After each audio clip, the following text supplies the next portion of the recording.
Marriage and relationships are one of the few things that connect pretty much every culture in every time period. After all, many would argue that the desire to find love and companionship is simply human nature. But the way that our society approaches relationships is always evolving. Sometimes compatibility is the thing that is valued the most, while other times the primary purpose of a relationship is to be a business transaction. When looking at marriage in ancient Rome, for example, many of the attitudes and customs that were common would be considered downright unthinkable today. However, the Romans also had some ideas that were surprisingly modern for their time.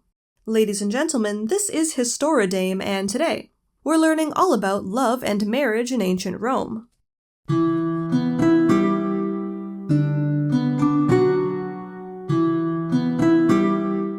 In ancient Rome, the perception of marriage was far different from how we treat it today. Its primary purpose was to trade wealth and create connections between families, by uniting one member from each in matrimony. It also involved the goal of producing heirs to carry on the husband's line, and to keep the local population steady. The idea of love was an afterthought, and sometimes it wasn't important at all. In Roman society, the rights of women were very limited.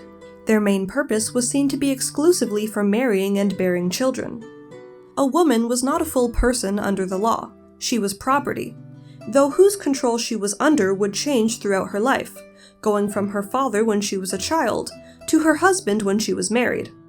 This could happen as early as 12 for young girls, and 14 for boys, though most girls would be married in their late teens, while men would marry in their mid to late 20s, with ages tending to skew younger if you were upper class. Marriages were arranged by the girl's father with her future husband, and she rarely had a say in who he would be. Once an agreement was drawn up, a dowry was given by the bride's family to her new husband, which was an amount of wealth that was intended to cover various expenses in supporting her. This could include money, but also land, slaves, and valuables. Early in the Roman Republic, women would marry into a state of manus, where they would be transferred from their father's legal control into that of their husband. There were actually a few different types of manus marriage that were recognized. The first was coemptio, which roughly translates to the word purchase. This type of union most closely resembled a business transaction, where the wife was essentially being sold to her husband. The second type of marriage was usus, which was based on cohabitation. If a couple lived together for an entire year, the woman would come under the man's legal control unless she moved out of the house for 3 consecutive days. And finally, there was conferiatio, which had more ties towards religion, included an entire ceremony, and was probably the most similar to what we know as marriage today. Now, it is understandable that no woman would want to agree to anything that translated to the words purchase or usage, because, well, yikes. But luckily, in the later years of the Republic, another version of marriage came into prominence, known as synmanu. Unlike the marriage of the past, this type of union allowed a woman to stay under the legal control of her paternal family, rather than that of her husband. This gave women more freedom, and allowed them to manage their own financial affairs and property if their father passed away, rather than having their husband own everything.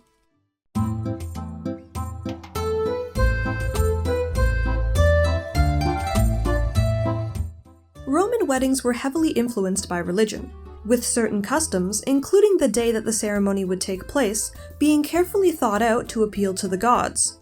Weddings would usually be held in the month of June, due to its ties to the goddess Juno, who was closely associated with women and marriage.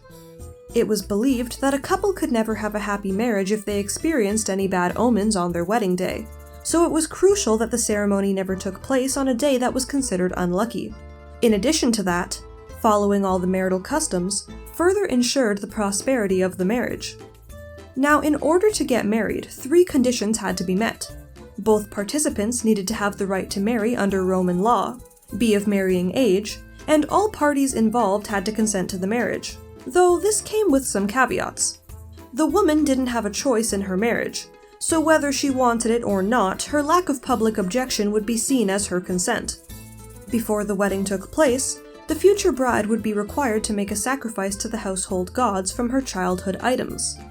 On the day of the wedding, the ceremony and reception would be hosted at the house of the bride's father, who would also pay for everything, including a lavish feast. An ideal bride was expected to be both excited and somewhat scared in regards to her new marriage. Not only would she be starting a new life, but she would also be under total control of her husband, and he had new expectations for her role as a wife. One interesting wedding custom in ancient Rome is that the groom would actually stage a kidnapping of the bride. Since the marriage would make her a part of his household, she would be leaving behind her father's household gods, and coming under the jurisdiction of his. This kidnapping was done so that the previous gods would not be offended by her leaving them of her own free will. Once the ceremony was over, the wedding procession would lead the new couple to the groom's house. The front door would be smeared with oil and pig fat before they entered, which was supposed to protect the bride, since she would have no household gods to do so in the window between getting married and arriving at the groom's house. Afterwards, she would be carried through the doorway, and the marriage was considered official. The procession would then leave so that the couple could have some time alone for their wedding night.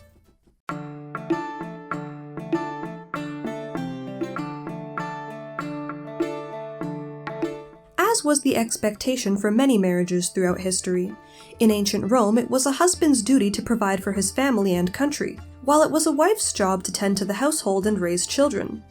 While the husband might have a career or fight in the army, women would occupy their time at home, doing things like spinning, cooking, looking after the household gods, and tending to the children. Despite the fact that most unions began as a business transaction, Roman society valued maintaining a strong and happy marriage, and in an ideal situation, it was believed that love could bloom along the way. It was thought that a well-matched couple displayed complementary personality traits, and were emotionally supportive of each other. Mutual devotion and loyalty was incredibly important for the Roman people, especially when the state of your marriage could affect your place in society. Writers at the time further emphasized the ideal wife should be a one-man woman, remaining modest, loving, supportive, and subservient to her husband. Men, on the other hand, received more leeway when it came to having relations outside of their marriage. If a woman were to be intimate with anyone other than her husband, that would be considered adultery, which could have some serious consequences. For men, however, it was only considered adultery if they slept with someone else's daughter or wife. Slaves and prostitutes did not count. And men were also free and expected to participate in same-sex relationships, as long as they took the dominant role. That being said, most of the records that we have from this time period are in fact written by men, specifically ones who were higher class, so it is likely that some bias clouds our perception of what the average marriage was like. It is possible that many marriages were much happier than they might sound. After all, though an arranged marriage might not be the norm today, they were standard back then, and most people didn't know any different. But unfortunately, we will never know the true feelings of these people, since we only have historical records to go off of, and those are limited.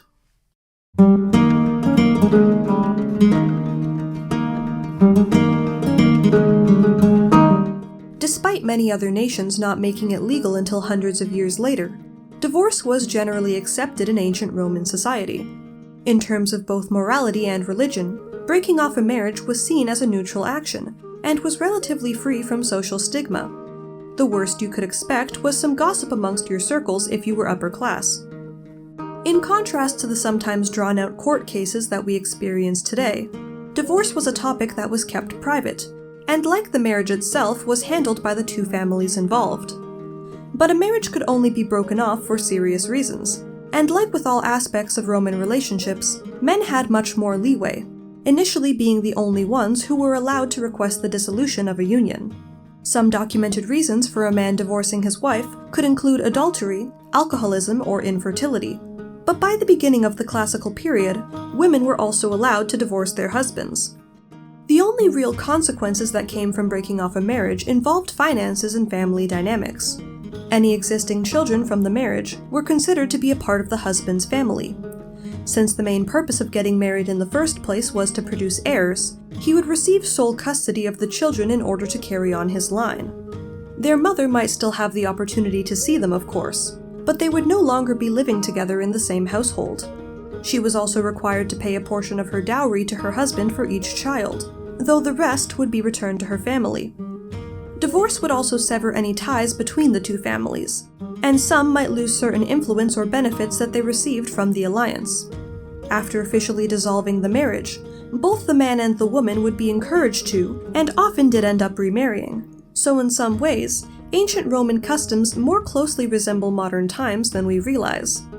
All I know is, if I lived in ancient Rome, I think one marriage would be more than enough for me. Hey everyone! Thank you for watching! If you enjoyed the video, please consider leaving a like or a comment down below. If you want to see more content like this, you can also subscribe to my channel and keep up to date on all the fun history videos of the future. But for now, I bid you farewell.